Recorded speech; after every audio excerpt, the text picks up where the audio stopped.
Claro, the self-made bedroom pop artist. An industry plant. Yo, what's good, everybody? It's Dreamer. Today I'm going to show you how to make Bedroom pop. Yeah, you can do this in any DAW, but I'm using Logic, so let's get into it. First off, you're going to need some keys. And what I like to do is use Lounge Lizard because it just has that sound. It has that cheesy key sound. It's good for layering sounds too. In this shit, you want to layer all the sounds. So I have easy 7th chords going on right here with like a super catchy, simple top line. And then I layer that with another Lounge Lizard. See how it's a little fatter.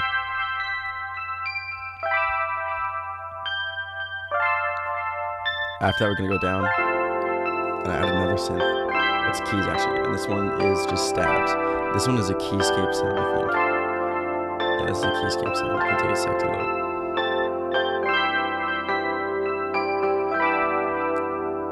But yeah, this is MKS20 E-Piano.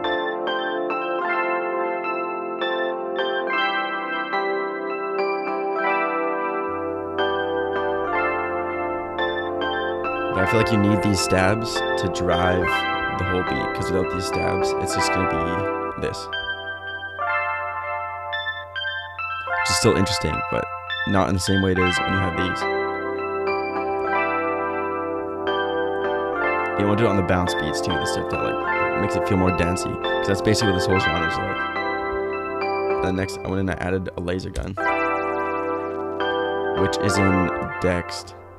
This DX7, if you don't know what DX7 is, it's an old synth from the 80s by Yamaha, but basically it's a DX7 copy as a VST, and it's not bad. The sounds are there, but they take a good amount of mixing to get it to sound good.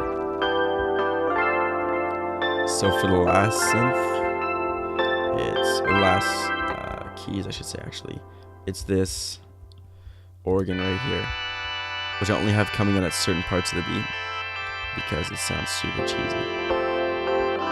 But you want all the cheesy sounds to be fair in these tournaments.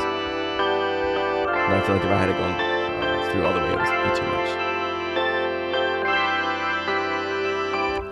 Yes, we got that. And then, do I have another synth? Yes, I do. And then we have a lead sound.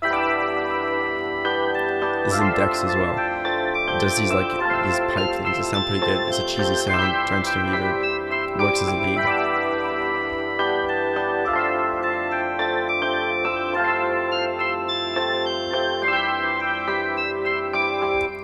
Okay, so next, I'm going to solo these. I have guitars left and right. These have a different guitar rig preset on each of them. The right one has Atmel Git, and the left has Fusion Tone. So basically, I do 2 different presets because I don't want them each to sound the same. And this guitar is just playing the regular chords that were on the keys, but in a little funkier, stabbier groove. And now we can bring the bass in with that.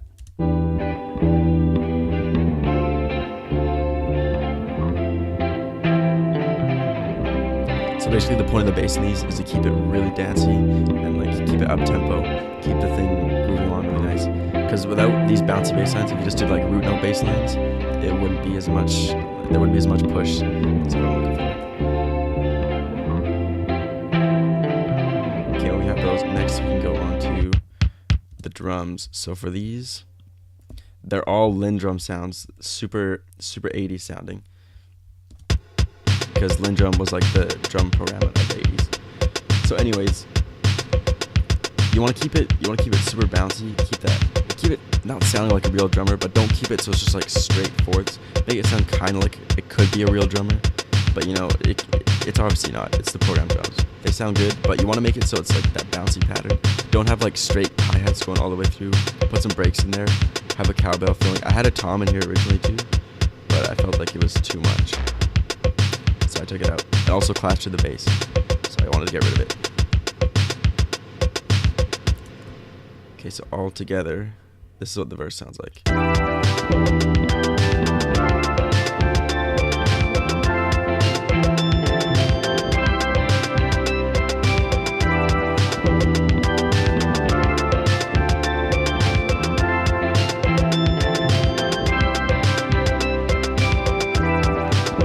I also have vinyl crackle down here just to keep it that lo-fi feel.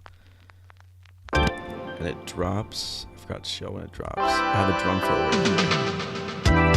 And on that, it's just a big reverb and then a big delay.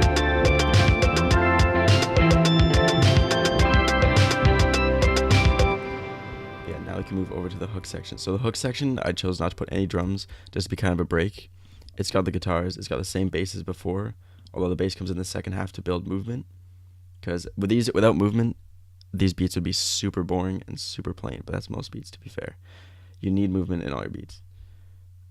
So let me pull up the sounds. So we have these. You've heard all these before. This is the driving piano, the pedal tone one, and then the sitting keys. Just the resonating ones. And then with those, I added this pad. No stabs of this one, just the resonating chords. But it fills up the space really nice and smooth.